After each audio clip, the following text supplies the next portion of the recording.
Bonsoir à toutes, bonsoir à tous et bonsoir à vous deux. Bonsoir. Galia, Antoine, Galia de Backer, je prononce bien, ça va? Parfait. Oui. Et Antoine Cognot. Spectacle en ce moment qui explose. Enfin, c'est pas le spectacle qui explose, hein, c'est dans le titre évidemment. On va en parler. Géo explosé, Storido de Bruxelles. Avant ça, 3 petites questions si vous voulez bien. C'est une tradition dans cette émission. Vous répondez un peu du tac au tac. Hein, vous y allez.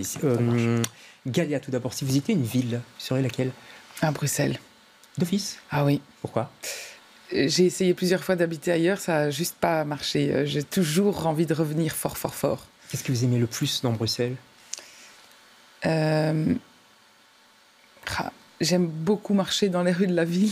C'est rigolo par rapport au spectacle, mais oui. Bon, d'accord. La déambulation dans Bruxelles. Ouais. Et vous, une ville, Antoine?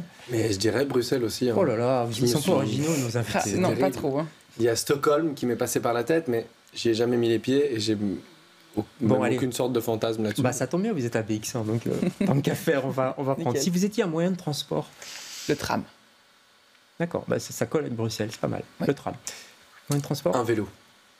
D'office, un vélo, un seul? Oui. Non, je vous en J'ai une image très claire. D'accord. Et si vous étiez un spectacle, je veux dire une référence de spectacle en théâtre? Oh waouh. Ou en comédie musicale, ou enfin un spectacle? Alors. Quelque chose qui vous a marqué?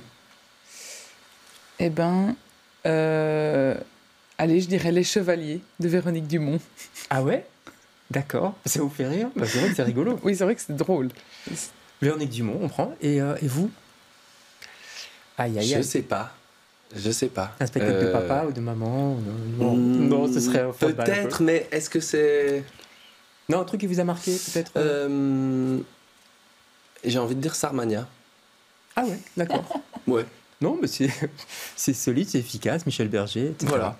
Starmania, on prend. Et nous, on va parler de Géo explosé. Vous êtes les invités de LCR ce soir.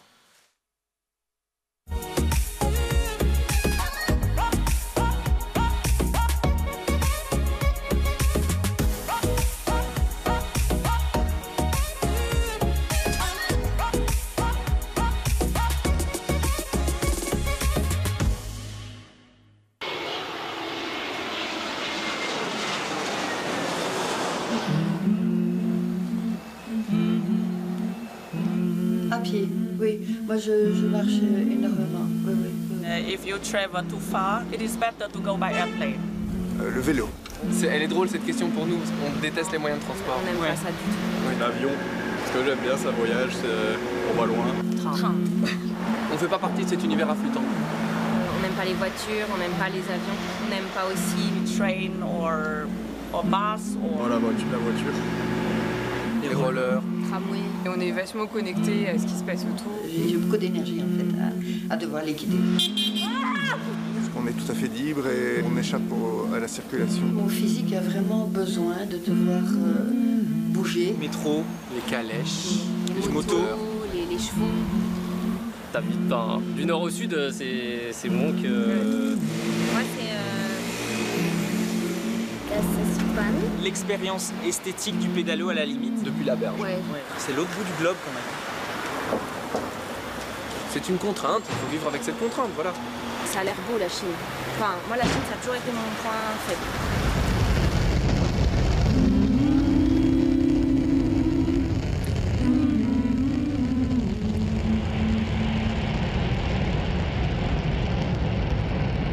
Et la fusée qui décolle, c'est un moyen de transport comme un autre finalement, non?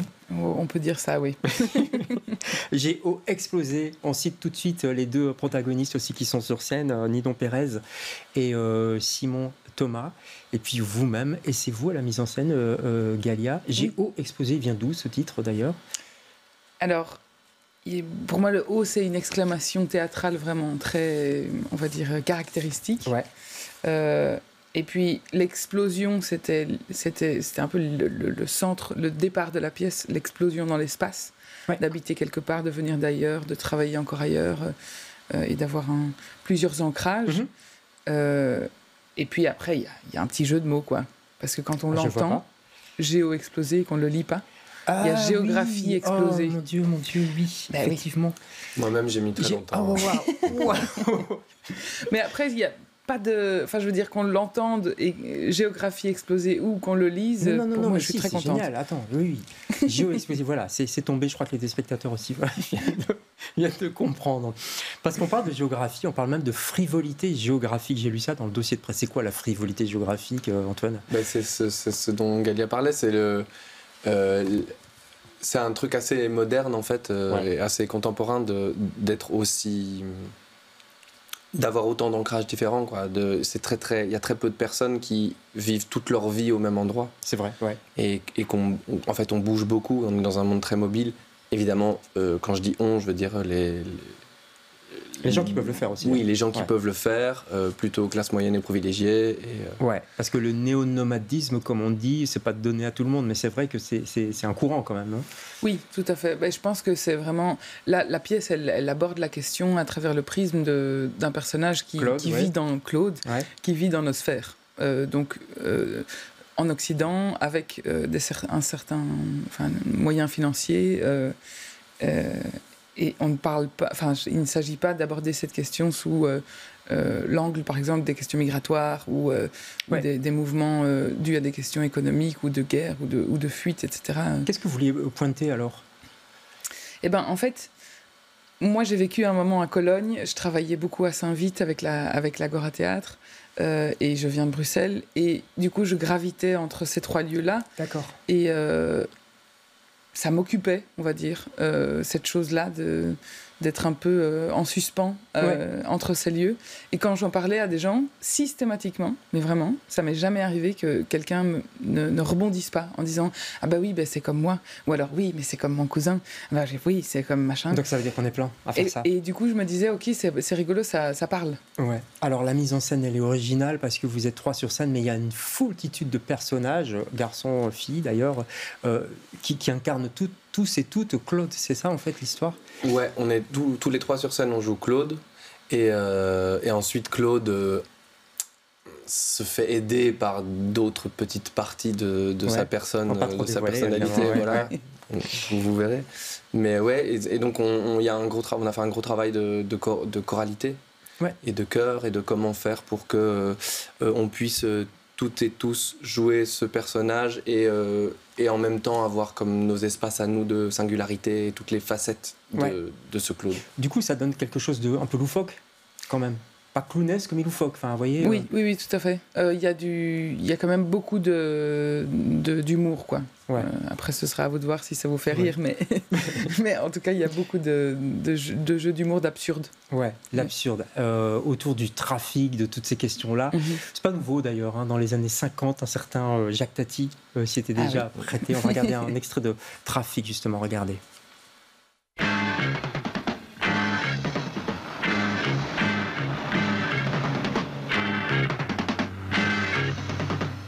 Amsterdam, en voiture! Dépêchons-nous!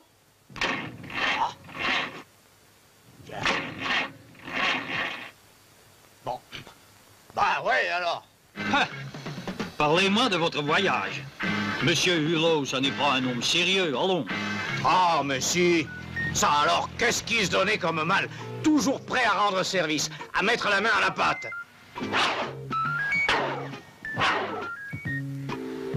Et le matin, toujours le premier au boulot.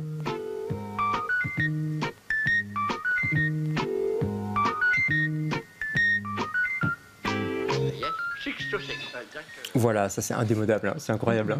C'est parfait. C'est juste parfait, on en rit encore, surtout avec la musique. D'où ça vous vient ce spectacle comment vous l'avez écrit ensemble d'abord ou pas? Et c'est des observations, c'est des discussions que vous avez entendues, je sais pas, au café Alors, on a commencé d'abord à faire un sacré travail de recherche, de lecture, de traçage de cartes avec Ninon, juste à deux. Pérez, ouais. Et puis, dans un deuxième temps, il y a Simon et Antoine qui sont rajoutés. Et on a travaillé 2 semaines, vraiment recherche, avec des impros, des dessins, des ateliers, enfin des petites écritures, etc. Et puis, à partir de ce moment-là, il y a eu l'idée... moi, j'ai proposé qu'on travaille avec le personnage de Claude. Ça, on peut le dire quand même, qui est phobique. des transports. Oui, bien sûr. Oui, c'est vrai qu'on l'a pas dit. Oui, en fait, on l'a pas encore dit. Ils supportent pas les transports. Voilà. Quoi, oui.